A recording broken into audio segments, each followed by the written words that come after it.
Hey gang, I'm back on the 65 Mustang, and as you may have seen in my previous videos, I did one where I removed all the front sheet metal, and it had various damage, rust, and previous impact damage. So it was decided to go ahead and replace all that stuff. And while I was waiting for the sheet metal to show up, I moved to the back of the car and I did the quarter panel and the trunk pan and the tail panel, and hopefully you saw all those videos. So now I'm done with all the welding and stuff in the back and most of the grinding, so I've decided to move to the front of the car. And I'm pretty sure that I've showed some of these panels in my previous video, but I'm going to go over them again. The core support I'm very happy with. Nice crisp stamping, it fits very well, and I really have no complaints on that panel at all. This was also bought at Mustangs Unlimited, and there, if you can read it, I know it's upside down, but it's YW6212, and I don't know if that's the Mustang's part number or if that's just one that came on the panel. But like I said, I'm really happy with that. The passenger side front apron, it's okay. I've seen other stampings from other manufacturers, and I'm pretty happy with this one. It fits, but there's a couple things that just need to be addressed. For one, there's no hole up here at the front, and there should be a matching hole for the nut clip to go in, but apparently they didn't make it on this. And I don't know if this is the same company or not, but there it is on the driver's side apron, right where it's supposed to be. Not a really big deal. I can drill that and take a rotary file and open that up to match the hole. Other than that, it seems to fit pretty well down here, and you can see all the places I'm going to drill my spot welds and get that in place. Oh, along with that, a couple differences between the two panels. This panel, you have these holes here for the the shock and the spring cover, and those, they all have them. There's 3 there in the back, and there's 3 here in the front. Well, the new panel for this side doesn't have any holes, and that's great. I'd rather drill those myself once I get it in place. The driver's side panel, which is also a really nice stamping, other than they've already put the holes in place. Well, that's great if they're going to match perfectly, but if they don't match perfectly, then I have issues. So I will have to weld these holes shut first before I get started, and then once it's in place I will back drill those as well. Another thing, down here in this corner, it has a real straight line on it. Well, the shock tower, or however you want to label it, strut tower or shock tower, it has a curve. Well, you can see, hopefully you can see, that corner is fighting the fitment. So I'm going to have to trim that a little bit, and then it'll lay down nicer when it gets in there. A couple other things, there's a little ripple down here in the bottom, and that'll dolly out with a hammer. Not a big deal, but it may have been damaged while it was being shipped. Also a couple little dents and dings, and again, that's probably a shipping issue more than anything else. Now, what I will also do is where these mate together here at the front on both sides, I will drill the back side of the apron and weld that side. And what that'll do is it'll leave a nice clean front edge on it, and I won't have to blend any of that. I can blend the back side, but it'll just make this a lot smoother and cleaner looking. Beyond that, I have to transfer these brackets, and this one's a little beat up, but I will salvage it and straighten it out with a hammer and dolly. And I took some measurements prior to removing it, and this is just a general reference, but this only goes to this car. You have to do your own measuring, but I measured from the firewall to where that bracket was mounted, at least originally, or where it fit this panel, and I will replicate that. I will do the same thing on the other side. Now this one says a different number, but that's all I have to go by. So I'm going to do the same thing, come off the firewall and replicate that location for this bracket.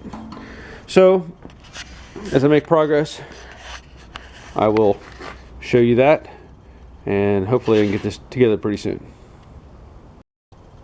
Okay, so I've made a little progress. I've got all the panels drilled.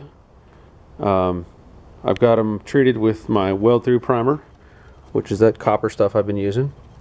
I did weld shut those 3 holes and that top hole that didn't line up correctly, so that's taken care of. The driver's side apron fits really well. There's a little bit of a gap down here at the bottom, but that'll close up as I weld it, so that's not a big deal at all.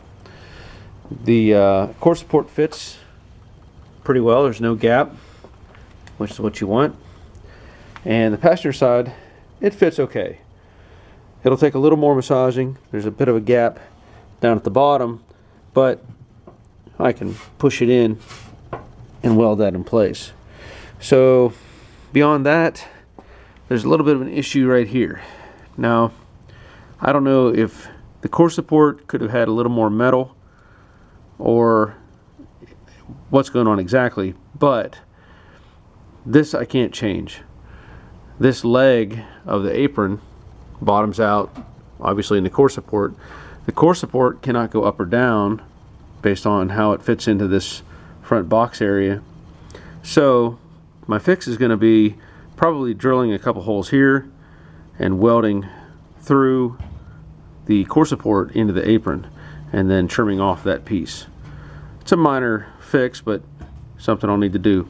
Now, of course, everything's mocked in place, but before I do any welding, I will reinstall the fenders, or at least put the fenders in place to make sure that the length from core support to firewall or mount point for the fenders is correct.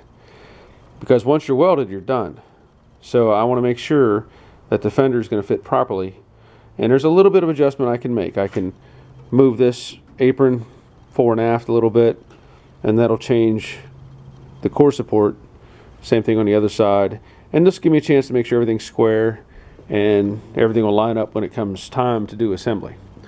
So that's all I'm going to do for today, and I'll get back on this tomorrow. Well, like I was saying, get your fenders on first, double check your measurements, and make sure everything's going to fit nice. And I'm pretty happy with the fitment here. Now there's a couple things I'm going to have to address, minor really, but this one hole right here I may have to enlarge just a little bit so the nut plate can move out a little bit and get in that hole. The rest of them line up nice, and even on the driver's side they're well within reason. I think this one I may have to play with a little bit, but I'm happy with it. So I'm going to get these pieces welded in and continue on. Alright, now that I've done the initial mock-up and of course check the fenders, I had everything clamped in place and I welded in both aprons. Now I didn't do everything all at the same time, meaning I didn't do the core support at the same time obviously, and I removed it. And the reason for that is I want to come back in and knock down these welds. So it was easier to weld this lower section with the core support out, but it's also easier to work on, you know, finish work prior to putting the core support back in. So just my way of doing things, but they're in, and I will work on those welds and progress from there. Alright, now that I have all the welds blended down, I decided to do some prep work. So what I've done is I've took some the Dolphin Glaze filler that I use, and I went over the deep scratches and then sanded those down with some 80 and some 180 in preparation for what will be epoxy primer. I also used some Scotch-Brite to scuff the inner side of both of these aprons. I figured it was just a good time to do it because once the core support is in place, you have limited access and it's going to be done anyway. So now that that's taken care of, I'm going to get the core support in place and move on. Okay, now the core support is fully welded in place, and you can see here, this is, let's say, the top of the weld from the inside of the apron on both sides. I did that, and then this would be the back side of that weld where you can see the penetration, and there was a little bubbling there, so of course I blended that off. It's also welded down here at the bottom all the way across, and same thing on the passenger side. And now what I'm going to do is weld on these brackets, these support brackets for the fenders. And I talked about it before a little bit, but I took a measurement from this edge to the firewall, and so I replicated that. But I also did a double measurement. I measured from here on the original to where this was before I removed it, and in this case it was 4 inches. So I can't guarantee it'll be the same on all cars, but at least that's what it is on this one. And to remove it, all I really did was drill through the dimples and topped it off, and there's one up here on the top.